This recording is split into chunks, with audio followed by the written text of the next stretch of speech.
Hey guys, today on People Now, Jamie Foxx and Katie Holmes split after 6 years of dating. And Jamie stepping out in LA with singer Vave amid news of that split. Also today, This Is Us star Emmy nominee Chris Sullivan telling us about his adorable new puppy, living his best life with his wife, and he reveals all about the finale of This Is Us.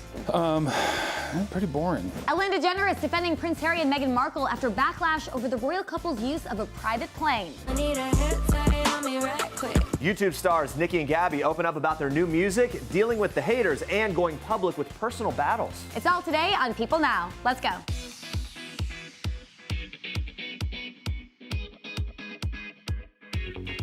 Hey, happy Tuesday, everybody. Welcome to People Now. We are sorry, not sorry, but we are very excited. Today is Demi Lovato's birthday, everyone. Yeah. The singer Very turning exciting. 27 years I old love today. Demi Lovato. I love seeing her happy, out and about. Love seeing her at the Bachelorette finale. She's kind of making her rounds, Yeah. right? Doing the party stuff. And also, look, fans, obviously, and the world has known everything she's been through over the past year or two. Just really glad that she seems to be kind of coming back from that and in a good place now. Yeah. So we're happy to celebrate her. So to celebrate the big day, we want to know which of her songs is your favorite. Is it Sorry Not Sorry? Is it Give Your Heart a Break? Cool for the Summer? Heart Attack? Vote on these, or if your favorite didn't make her list, tweet them to us with the hashtag PeopleNow. So right before Mine's this- actually Confident. Confident, yeah. So that's a write-in. That's my request. That's your Write in Confident. Hashtag confident. We were listening to her songs before the show, and it's like oh, I love this one. And then you play the next one. Oh, I love this one. Every Not a lot song's of a hit. Playing the hits. We're going to check in on the results and what you think a little bit later in the show. Here's what you need to know and what's trending today. Let's begin with this. Jamie Foxx focusing on his family in the wake of his split from Katie Holmes. Shortly after news broke that he and Holmes ended their 6-year romance, the 51-year-old actor shared a photo on Instagram with his two daughters, 25-year-old Corinne and 10-year-old Annalise. The photo was taken at a taping of Fox and Corinne's game show Beat Shazam in celebration of the show's finale. The sisters are seen gathered together with their dad, who captioned the snapshot with the hashtag DaddyDaughterTime and added, quote, "We've had an incredible season, seen so many lives changed, heard amazing stories, and had a blast." They do seem to have a lot of fun on that show. Earlier Monday, a music entertainment source confirmed to People that Fox and Holmes parted ways back in May. The two were last seen together at the Met Gala on May 6th, which happened to be the first time they posed together at a public event.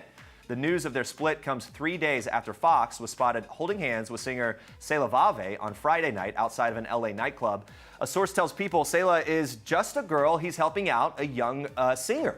Back in June, Vave publicly thanked Fox for, quote, "believing in me," with a heartfelt Instagram post. Rumors of Fox and Holmes' relationship first made headlines when they were spotted together at an event in the Hamptons. That was in 2013, a little over a year after Holmes split from Tom Cruise after 6 years of marriage. Fox and Holmes had never officially confirmed their relationship, and at the time rumors started swirling, Fox denied they were together, telling Entertainment Tonight at the time that the rumors were, quote, 100% not true, and he added, "It's quite hilarious because we simply danced at a charity event along with a lot of other people." Over a year later, we caught up with Holmes for People's November 2014 cover story, where she said she absolutely still believed in love, explaining, quote, "I'm a very loving person. Of course, I'm open to finding love again." Now, on Monday, Holmes was also spotted spending some quality time with family, hitting the pavement in New York City with her daughter Suri to walk their two dogs. Reps for both actors had no immediate comments on that split.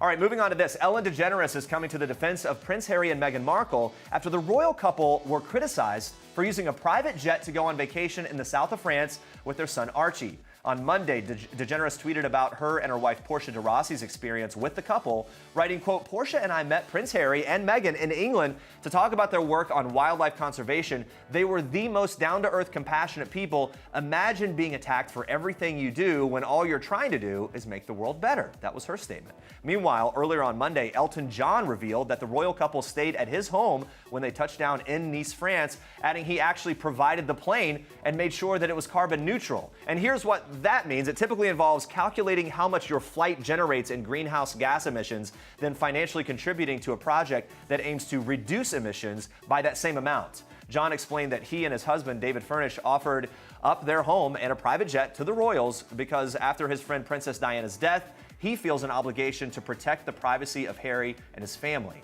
John tweeted in part, "David and I wanted the young family to have a private holiday inside the safety and tranquility of our home. To maintain a high level of much-needed protection, we provided them with a private jet flight." Their arrival in the French Riviera came just 2 days after they arrived back from Ibiza, Spain, where Meghan celebrated her 38th birthday. The couple's office declined to comment on either trip.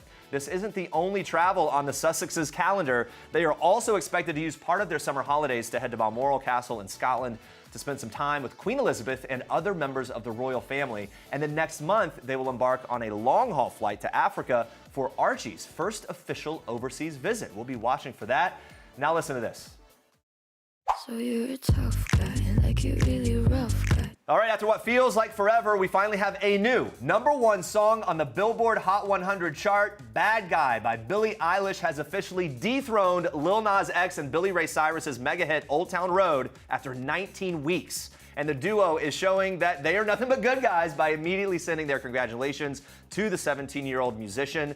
Lil Nas X tweeting, "Congratulations to Billie Eilish, you deserve this." Meanwhile, Billy Ray Cyrus tweeted, "Congratulations, Billie Eilish, well-deserved. Your persistence paid off. Thanks, everybody. It was a hell of a ride." According to Billboard, this is Eilish's first #1 song, and she is the first artist born in the 2000s to top the chart. Bad Guy is the 5th single from her debut album, When We All Fall Asleep. Where Do We Go, which was released earlier this year in March. Andrew, we were talking about this. I've been aware of this song for a really long time, so it's kind of surprising that it's just now reached the top of the chart. It's a great song. I love Billie Eilish, but I was kind of bummed to see Old Town Road knocked off because they were going for a while there. I'm not bummed. I loved it. Look, it had a moment. That moment lasted it had a long moment. So good for Billie Eilish. All right, you've got more for us in Star Trek. I do. We are kicking off Star Trek today with one of our favorite singers' birthday celebrations. Watch. Happy birthday, Demi!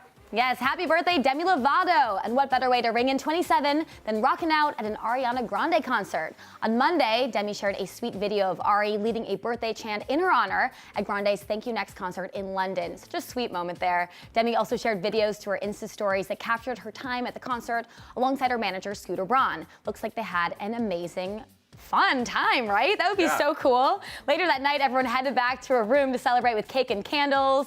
So fun. She looks really happy here. Like we were saying before, she's been through a lot. Demi Lovato's 27th birthday comes a year after her near-fatal overdose. A source tells People, quote, "Demi is in a great place in her life. She's spending her birthday in London, working on new music and other projects." The source adds that she's still committed to her health, saying she's healthy, has been working out. Now, following a very tough year, Lovato has been keeping a close-knit circle of family and friends around her. A source previously told People spending time with her family always seems very important to her, adding she's surrounding herself with a small group of friends. You can tell that everyone is very protective of her. Well, we are so happy to see her going into 27 with such a great outlook and good people around her. All right, moving on to this. Lisa Rinna's youngest daughter, Amelia Gray, has officially left the nest. Over the weekend, the Real Housewives of Beverly Hills star announced that she and her husband, Harry Hamlin, have moved their college-bound daughter into her New York City apartment, moving to the Big Apple. On Sunday, Lisa Instagrammed a snap of Amelia Gray sitting on a kitchen island, holding paper towels and balancing toilet paper on her head. Lisa captioned the picture, and just like that, they take flight, #collegebound. And like most parents, Lisa has been struggling with this transition. On Monday, she shared a screenshot to her Insta stories of the cover of the Grown and Flown book, which explains how to support your teen, stay close as a family, and raise independent adults. Great title there. Lisa also posted an inspirational quote about children flying the coop, which reads, "I realized the secret to surviving my kids leaving the nest is to be fully present to support them and look forward to the future through the lens of their life, not backward through the lens of my life." But it might make her feel better to know that mom isn't the only one struggling with this transition. Over the weekend, Amelia Gray shared a pouty photo of herself on her Insta stories saying she misses the people she loves. It's hard to go off to college, right? It is. I missed my mom a lot when I left. Honestly, that can be a really tough transition. Yeah. Also, hi, Mom. Missed you when I went to college. Hi, Mom and Dad. I still miss you. Never went back. During a June episode of Real Housewives of Beverly Hills, Lisa opened up about her daughter's decision to study nutrition at college, which came after Amelia Gray revealed her own battle with anorexia.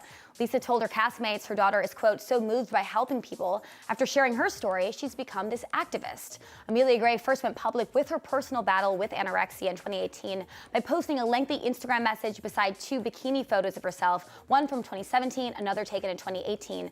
On a previous episode of Housewives, Amelia Gray admitted to her mother that her struggle with the eating disorder got so bad that at one point she says she could have died. In a confessional interview, Lisa revealed how proud she is of her daughter, adding, "Amelia has really taken something that has been an issue and turned it into something that is helping other people. She's still trying to get through her life and figure it out." We're glad to hear she's doing well. Lauren Bushnell and Chris Lane's little family just got bigger by 4 paws. In an Instagram post shared on Monday, the Bachelor alum announced a new member of her family, a little doggy named Cooper, who she had been fostering since the summer. The picture shows fiancés Lauren and Chris posing happily together with Cooper, paired with a caption that reads in part, "So happy we get to love you, Coop. Now that we've adopted you, I'll start working on your dad and finding you a brother or sister, but for now, it's the 3 of us." Lauren didn't stop there. She also shared some adorable footage of Cooper on her Instagram stories, showing him excitedly coming home from doggy camp, then all wrapped up in a towel after bath time. So cute. At the end of July, Lauren shared a photo of herself and Cooper, captioning it, "One proud foster mama." But it was what some people call a foster fail for Lauren and country star Chris, who originally planned to take care of the pup until he found the right home. Little did they know at first it would be their home. But wait, there is more. Lauren shared even more exciting news on Monday, revealing that the couple bought a house. So they got engaged in June after Chris romantically proposed at Lauren's parents' house in Oregon.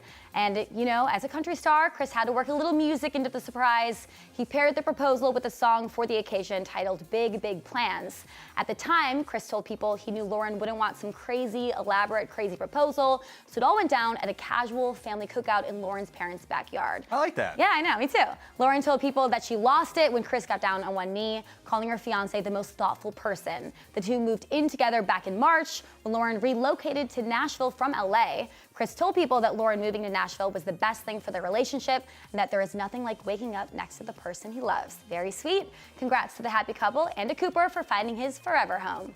And those are your Star Tracks for today. All right, guys, stay with us. We sit down with the cast of Angel Has Fallen to get the scoop on the new action-packed movie. Plus, This Is Us star Chris Sullivan giving us a sneak peek at what we can expect from the emotional new season. Stick around.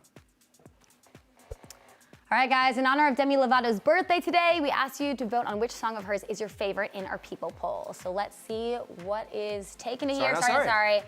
Yeah, makes sense. I think I agree with that 100%. I wish Confident was on this list. Yeah. So we'll have to see if there's any write-ins for that one. Cool for the Summer is really good, too. Yeah, it definitely is. Lots of hits there. Happy birthday, Demi. Keep voting. But for now, we move on to this. It's the happiest place on Earth, and now it's also the most likely to honor a 30-year-old free entry pass place on Earth. Yeah, this story is kind of amazing. Canadian Disney lover Tamia Richardson was recently allowed to use a decades-old free entry pass getting into Disneyland in Anaheim, California, entirely for free. It's so cool that this happened. The Mama 2 first visited Disneyland at 14 years old in 1985, the same year that the Anaheim park celebrated its 30th anniversary. So at the time, admission tickets cost $16.50. Which nowadays, is free. Yeah, nowadays the most basic single-day admission ticket goes for $90. So a pretty good savings here. Yeah. A Disney spokesperson explains to CNN Travel that, quote, as part of the 30th anniversary, Disneyland featured the gift giver extraordinaire, which gave out prizes to every 30th guest. They say Richardson won a pass to use for a return visit. Just so happened she kept that pass for 30 years. Yeah. Richardson says that she found the coupon while planning a girls' trip to Disneyland with her mother, aunt, and 2 daughters. Yeah, in that case, it's actually great that you keep things. You know, usually you throw everything away. This is the time This to... would be one of those things, like, for me. Like, 'cause I keep I was everything, you keep receipt, everything. whatever. But don't go digging around your house just yet. Not every old pass or ticket will be honored by the park. Passes that are confirmed not to be copies and do not have expiration dates will be accepted for entrance, while tickets used for individual rides or attractions are not good for general admission. Yes, so it's got to be, I mean, hard to keep track for them of all the people that have these throughout the years, right? Also to know if it's valid or not. I mean, it's cool that she tried it and that they let her in. Yeah, anyway. Save some money there. All right, it's safe to say Bachelorette villain Chad Johnson will not be getting a rose anytime soon. So for the last couple of days, Chad has been tweeting his thoughts on everyone in the Bachelor franchise. No one is safe here, Jeremy. We're seeing some of the tweets here. I've been following along. It's a bit ridiculous. He's been insulting everyone and their partners via Twitter. As far as we know, kind of came out of left field here. He's being really mean. I just wonder if, what sparked it? Is it just pure attention? I don't know. I think it's attention. Every rose has its thorn, Bachelor Nation. Not here for Chad and his villainous ways. This is kind of next level, according to everyone, based on responses. We scoured through the tweets to bring you all the latest updates. Former Bachelor Ben Higgins responded to Chad's claims regarding how much money Ben makes from his podcast. How would he even know? Right. Chad claimed that Ben made $20,000 a year, adding that his podcast is, quote, not worth the time or energy. Ben then tweeted back saying that Chad's claims were not true and added, quote, "Sorry yours didn't work out. We've been lucky enough to have 16 million listens in our time." It's so Bachelor Nation 2019 to be fighting about podcast numbers, right? And like how much they really make on is. podcasts. That's exactly right. Bachelor Nation fan favorite Dean, who is currently on this season of Bachelor in Paradise, responded to one of Chad's tweets where he claimed he never called Bachelor alum Sarah Heron a one-armed bleep.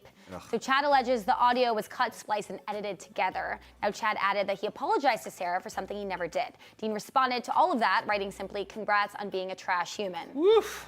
Sarah took note of Dean defending her. She tweeted out, "Dean is becoming my low-key hero." And of course, Chad on fire then goes after Sarah as well. It's a mess. One of our favorites, Wells Adams, responded to Chad Johnson's tweet about Wells not being known as a muscular person, to which Wells simply responded, "True."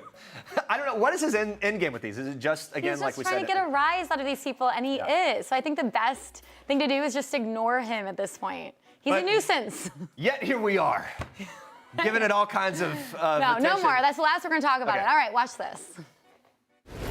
There's been an assassination attempt on the president. Mike Banning, you're being charged with the attempted murder of the President of the United States. The president's top guardian angel has fallen. The latest installment in the Fallen franchise hits theaters this Friday, and it follows Mike Banning as he attempts to clear his name after a presidential assassination attempt is blamed on him. Yeah, so very action-packed here, but the cast also reveals that there is more to the movie than explosions and chases.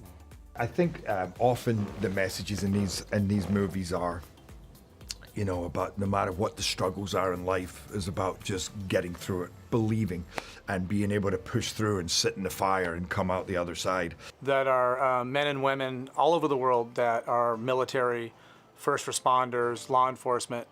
They're real human beings. They have flaws. They have families. What we as citizens, and understanding that men and women who service our country and our society in that way, they also have personal lives outside of the jobs that they do, and they have families. One of the things that was really important to me was playing the spouse of military, Secret Service, first responders. Those people sacrifice a lot to try to keep their families together. They're under a lot of pressure and they don't always get a lot of information about where their partner is. So I think that they deserve a lot of the credit for the service that's done in this country. There's a lot more going on in this movie in terms dramatically in the relationships and its meaning and its emotion, its heart. And then there's also more action than we've ever had. We almost have twice as many action sequences as we had in London Has Fallen. So we live in a real world of real violence right now. And so I feel like hopefully this movie is escapism and has a great, you know, cool action-packed ride, but it does make us think and appreciate and support the people that are protecting us and keeping us from harm. Well put. Yeah. And Nick Nolte joins the cast as Gerard Butler's character's estranged father. It didn't take them long to build that special father-son bond. It happened like that. It was the second we hung out, I went, I love this guy. He's just wears his heart in his sleeve. Just so an open book and curious about you and very giving and then he's such a wonderful actor as well. We just started rehearsing these scenes and we thought we barely need rehearsal. We can just step into this. I had to say a few words to him, you know, before we did the scene, but that's all you need. You know where he's coming from. I did tell him I might get a little emotional, and that's all the preparation. And then we blocked it. And I don't even think we blocked it. no, Yeah. we just went at it. Our relationship in this movie, I think, is magical. It's beautiful. It's heartbreaking. It's frustrating. And more than anything, it's hilarious. Like some of the funniest stuff I've ever been involved with in movies was working with him. I walked into a screening the other night, just before that scene comes on in the hillside, you know, with all the explosions. You almost blew me up. You're welcome. I never heard people laugh like that in a cinema, like hooting and hollering and screaming. It was very, very funny. And then suddenly it's meaningful again and bittersweet. So Morgan Freeman's character has finally found his way to the presidency before getting mixed up in that assassination attempt, of course. This is the first film in the franchise where Freeman and Butler have actually had scenes together, and Gerard opened up about his favorite on-set memory with the legendary actor. Watch. all my memories of Morgan are very special. I really care about him a lot. I think he's a beautiful man. He did a great message for my mum, a birthday message that was just hilarious and wonderful. And then I also remember at the end of the movie, he made a speech. And because he was like he got to be a boy all over again in this movie. We really put him through hell, and he handled it admirably. But at the end, he said, I make a lot of movies, but I have to say I really enjoyed this one. I had a really good time. And it was just lovely to see that excitement, because these are my movies. I produced these movies, and we created this franchise. And for him to see Morgan Freeman, the legend, not just coming and working on the movie, but seeing that it really meant something to him, it was beautiful. Now, meanwhile, Jada Pinkett Smith is taking up the role of FBI agent Thompson. Viewers can see her strong character trying to track down Banning. Yeah, a lot going on here. And in real life, Jada's job a little more emotionally intense. She hosts the Emmy-nominated Facebook series Red Table Talk. A lot of bombshells have been dropped on that show. So we had to find out, what advice would the rugged Mike Banning get if he sat down at the table with Jada? Watch. Pay more attention to your woman. You've had your fun. It's time to spend more time at home and be a better dad to your kid. Thank God the Bannings don't do Red Table Talk, because Nick Nolte would not be anywhere near as good as Jada's mom. The Bannings would not be good at Red Table Talk. I would probably be asking Mike to give me some advice, with everything that he's been going through and has gone through. I'd probably ask him, how does he keep a marriage together, giving his life to his country, and putting his life in harm's way in the way that he does. How does he keep a happy family life? That would probably be one of my biggest questions. I think that show is so cool. I love that it's multi-generational. I love how brave they are, and they talk about things that I feel like people are nervous to talk about. I'm like a huge fan. Did you get to talk to her at all about it? I was like, I saw her yesterday. We were just doing cast photos. So I was supposed to be like smiling, look at the camera. And I was like, Jada, I love Red Table Talk. And she was like, okay. And I wanted to be like, okay, but can we talk? I want to talk to her about it. And she's like, I do this every day. But I just think it's great. I don't know. I think it's cool that it exists. Guys, you know him from the beloved NBC series This Is Us for his role as Toby, which snagged him an Emmy nomination for this year's 2019 Emmy Awards. We have Chris Sullivan in studio. Thank you for being here. My pleasure. Good to talk to you, and congrats on that. Yeah. Thanks so much. Yeah. So exciting. First time. Yeah. We're going to get to that, but first I want to talk about something we saw on Instagram. You just adopted a little puppers. Yeah. Right? Yeah. Harrison Spilsby. Best name ever. We call him Harry. And he's doing very well. He's getting very big. Yeah, he was 5 pounds when we got him, and he's up to like 21 pounds now. And yeah, he's a cutie. So you got the new dog. You have the new Emmy nomination. What was your reaction to that news? I was shocked. I had no idea it was even Emmy nomination day when they all Is came that out. true? Yeah, dead serious. I was completely caught off guard. Chrissy actually texted me and said congrats, and I was like, oh, that must be for somebody else. And then my publicist texted congrats. I was like, well, what are you guys talking about? And they were like, are you serious? Are you kidding? Are you kidding right now? And I was not kidding. I was at home with my dad working on a hot rod. Oh, fun. All right. Well, then that makes sense that you have been kind of consumed with what you're doing. But I didn't even know it was coming up. Yeah. Listen, you work in this industry, you're supposed to pay attention to those things, or so I'm told. And I didn't do very good. Either that, or maybe it's better not to, and then let it come as it comes. Listen. And also, let's just say this. You're one of the best dressed men in Hollywood, including thanks. here today. Oh, but the red carpet looks always get attention. Do you have any ideas for what's in store for the Emmys? Have you thought about it? We definitely have thought about it. We're trying to figure out how to make a big splash. We know Rachel and I want to try and coordinate our looks. Okay, nice. And take it to a new level. I had for years talked about the men's tuxedo that went into the gown, but Billy Porter beat me. That was your look until he took it. How would you? When I saw him, I was like, no! No! That was it. But he's the right person to wear that. Let's get into the show a little bit. In season 3, we see Toby battling depression. What's something that you've learned about dealing with depression from your character? You know, anything that we try to stuff down or that we try to resist will only get worse. When you look back over the course of the series and your involvement, is there a scene that was the most intense for you to get through that stands out? Yeah, the breakdown scene, which I think we just saw. And on that day, you know, we were shooting 2 different crews. So the people who normally shoot with us were gone. So it was a cameraman I'd never met, a sound guy I'd never met. It was a different. Does that help or hurt? It hurts. Okay. It hurts. Yeah. It was being surrounded by strangers, which is like, oh, okay, well, there goes the kind of comfort level or the safety factor. Going into season 4, so we saw the key art for season 4, and it says, if you think you know what's coming next, you don't know us. That's right. So can you tease anything? Where are we going to see his storyline go? The places where this season goes, I think they've said it all right there in that tag, is completely unexpected. They're, wherever you think we're going, we are going in a completely different direction.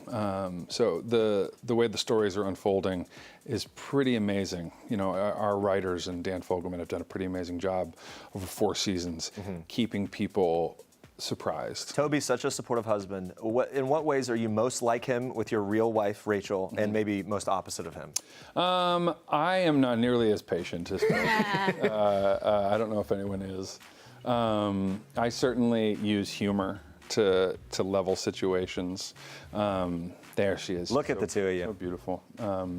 Is there ever a moment where she's like, oh, that's really nice. Looks like Toby's doing this nice thing for Kate. Too bad Chris hasn't done this nice thing for Rachel. No, we've done a really good job at taking care of each other. That's good. Over the last few years, especially, kind of upped our game since This Is Us came on. Let's talk about Mandy Moore, also nominated for an individual Emmy. Yeah. How happy are you for her? It's kind of crazy. This is the first time. Yeah, no, this is my favorite nomination of the year. She has been doing, hands down, the best work on television for 3 seasons with no nominations, and this one is long overdue, and she deserves it more than anyone. Yeah, she's revealed in an interview she knows how the entire series will end. So does Chrissy. Chrissy said she's nervous and scared for the ending. Do you know how it ends? I do. And what are the words that you would use to describe the ending? Pretty boring. Yeah, not worth watching. Pretty basic. Yeah, don't worry about it. Are you nervous and scared, though? No, I'm not nervous and scared. You know, things. That's the interesting part about this show. This show is an amazing handbook for how to approach life, and things end, relationships end, lives end, shows end, and I think that the ending that Dan and the writers have put together will be full of all of the emotions, joy, sadness. It will be cathartic, it will be satisfying, it will be all those things. I would imagine it would be difficult to let go of a character like this. Yeah. What do you think? Yeah, I think, for sure. Yeah, it will be. That's when we do a spin-off. That's right. There's always room with for me more. And Miguel. Okay. You know, we start our own carpet cleaning business or something. And away you go. And off we go. Speaking of Mandy, you two actually pretty close off screen. Her husband Taylor Goldsmith helps you produces music for your band, right? Yeah. Joseph the Spouse. Joseph the Spouse. Yeah, I'm performing September 8th. Our next show in Los Angeles at Largo. If you're around. Describe your music for fans who haven't heard it. It's acoustic singer-songwriter, blues folk with like a synth pop twist. Did you guys just kind of land together like, oh, this is all right? So I met Taylor and I hadn't listened to Dawes, but as soon as I met him, I'm like, I'm going to listen to all of your music. And then one day we both kind of landed. There's a singer-songwriter named John Prine, who's one of our mutual favorites. Okay. And I knew that by listening to his music. And I was like, you listen to John Prine, don't you? And I texted him a verse I had written. I'm like, want to write a John Prine song? Because in that vibe, and so we started writing, and we've got about 14 songs now. Wow. And he played on the record, That's and cool. Some other Dawes guys played on the record, and now we're all playing together live. I have sort of fantasies of you, him, and Mandy sitting around, jamming out around a campfire. And Rachel too. And Rachel. Yeah, Rachel sings on the record and performs live with us. Wait, is Mandy on the record? Mandy's not on the record. Okay. Mandy's not on the record, but I think Chrissy's working on a record. Yeah. Mandy's working on a record. We have Sid, who does our compositions for the show. This musical cast. I mean, it's incredible. Sterling can sing, Susan can sing. If we don't put together some kind of super concert in the near future. If the finale isn't actually a musical, we're going to be very disappointed. But you're very busy. You have the band, you have the show, you also have a podcast, In Love with Michael Rosenbaum and Chris Sullivan, right? So where did the inspiration for the podcast come from? So I went on Michael's podcast, and we hit it off chatting so much that we decided to start our own. I had told him about a gratitude practice that I have with some friends of mine. And so we started our own. And so it's essentially, it's a podcast about gratitude and joy and the things that lift us up and the things that we do in our life to kind of move in a positive growth direction. And so we're interviewing all of our friends and people who are on the path and just about the things that they love and what they're into and what makes them happy. And it turns out to be some good conversation. Time for a little game. We ready? Here we go. Called a People Now Confess Sesh. You will just pull a question out of this jar and give us your honest answer. We could just ask you, but it's more fun to watch you do that. Here we go. Oh yeah, you gotta get the right one. Get the right one. The biggest splurge I've made on my dog is the ranch he goes to when we travel. Oh yeah, like the doggy daycare. When we go on vacation, he goes on a better vacation. It's very LA of you, by the way. I want to go stay there. It's up in the mountains and it's all manicured and he plays all day long and gets trained and I don't think he really wants to come home at the end of the, trip. Sure. There we go. Room for more. There we go. If you weren't an actor, what would you be? I would be a teacher. What would you teach? I would teach history. Have you ever been a sub or anything like that? Like I haven't. I've taught some acting briefly. What's the most random job you've ever had? Random job? Like it may be sort of like on the way. I mean, I was a temp. I've filed a lot of files. Okay. But I love filing. Real organized guy. You give me a stack of things out of order that need to be put in order. So satisfying. Buddy, sink your teeth in. Come on. And I was a bouncer a couple of times, but I'm just not cut out for it. At a club? Yeah. Was that where was like it? A bar. In New York?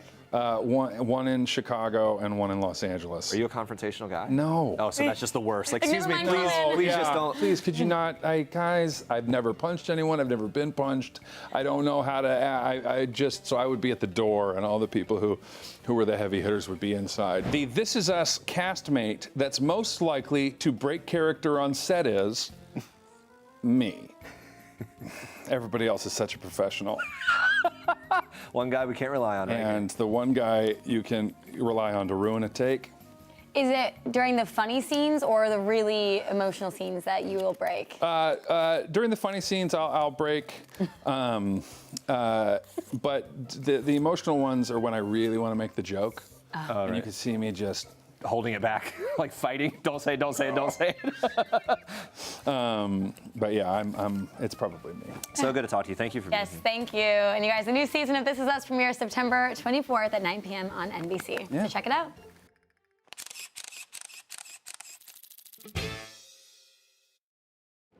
I'ma need a hair tie on me right quick. Nikki and Gabby DiMartino are known for their mega famous YouTube channel, Nikki and Gabby, but their music careers are taking off and they have a spicy new single, Hair Tie. Yeah, when it comes to their music, Nikki and Gabby are doing things their way, and that means being 100% themselves. I feel like Nikki and I have always tried to be that cookie cutter girl, and we're just not. And correction, we didn't try to be, we were told to be. We were told to be. Okay. And we're at this place in our life where we're noticing who we are, like truly is what's doing well on our channel now. So we felt it was just a good time to make this kind of move because people are really accepting of who we actually are. Yeah. And I think when you gain traction on YouTube, like a lot of people in the industry try to like take ownership for your success and like think they know better than you when you're the one that did it in the first place. And I think like we've been on this platform for now 6 years, and I think in the beginning it was very genuine. In the middle, we got a little lost, and now it's back to being really genuine again. And I think it's because we're both in the place where we both realize we know best, and we're always gonna do what we want. That, and I just feel like this generation is just like, they're saying F you to the generation above us that says you can't do this, it's wrong to do this, it's wrong to do that. Our generation is taking such like powerful moves and just like creating history and just standing up for like what they believe in, and it's just so powerful, and I'm just so grateful to be in this generation. So we love how they're trying to be more true to themselves on YouTube, but with that has come some criticism. The twins have a message for the haters who don't want them to change. Watch. It's funny because all the comments that aren't like the savage, like happy comments, like, wow, I actually love the song. The other half of the comments are like, oh, they're poor younger viewers. And it's funny that so many people say that because it's older people saying that. And if you check our demographics, majority of the Nikki and Gabby viewers are 18 to 24 or 24 to 31. Really? So it's kind of a myth that it's this a really myth. young crowd. It's all these older people saying these poor children. And I'm like, where's the children? Where? Where are these children? We chose Hair Tie because, like, it's innocent, the song. Like, little kids, it'll go over their head. They love, people love putting their hair up, and people like fruit. And little So girls you know like what? scrunchies. But then adults... Little girls do love scrunchies, that's true. Yeah, and then adults can think it's funny and relate to it. It's just like, who's not gonna like a song called Hair Tie? True. Okay, so now moving forward with your music, will it be more like this? Yes. Okay. More honest. You already have... Honest, like, we're not trying to be anything but ourselves. And I think sometimes, like, I like to say people in Hollywood like to change YouTubers and try to form them into traditional talent, but that's not how we started. Right. So we need to, like, the beauty of YouTube is, like, we can build an audience by being weird and by saying things normal people are censored on TV. I feel like the beauty of life right now is everything is going untraditional. Untraditional and just in the moment. So there's definitely good and bad that comes with being a YouTube star. The twins told us about all the negative criticism that comes with being in the public eye and how they got past it.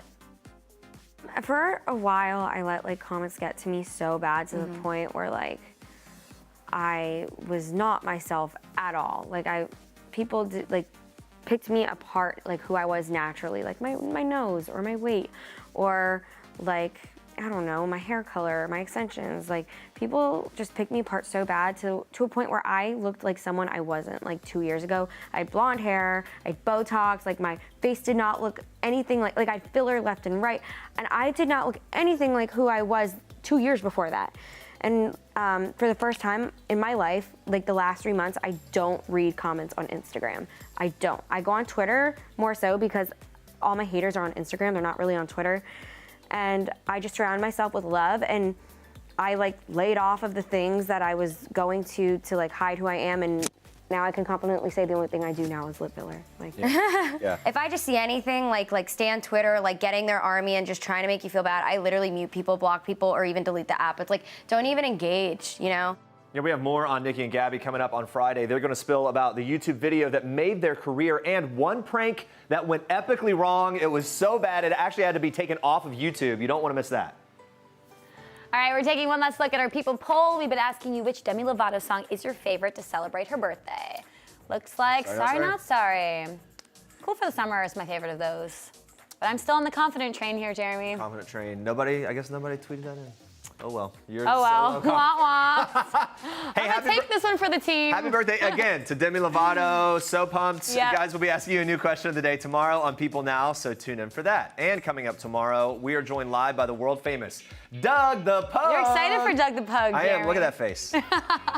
Plus, can you believe this guy embedded himself with a pack of wild wolves? Nat Geo explorer and photographer Ronan Donovan is here live telling us how he did it. I'm really fascinated by this. Can't wait. Wait to tell. Yes, thanks for watching. For now, we leave you with one last thing from Real Housewives of Orange County star Kelly Dodd. Bye, guys. Bye. Hi, this is Kelly Dodd from the Real Housewives of Orange County, and this is one last thing. My last girls' night was, we went to Jaconi's. I was with my friend Nicole, Leah, Black, and my friend Vivian. The last time I was embarrassed is probably every day. Every day is an embarrassment. The last person I texted was my daughter Jolie. She's in San Francisco right now, and she wanted my PIN number to my credit card.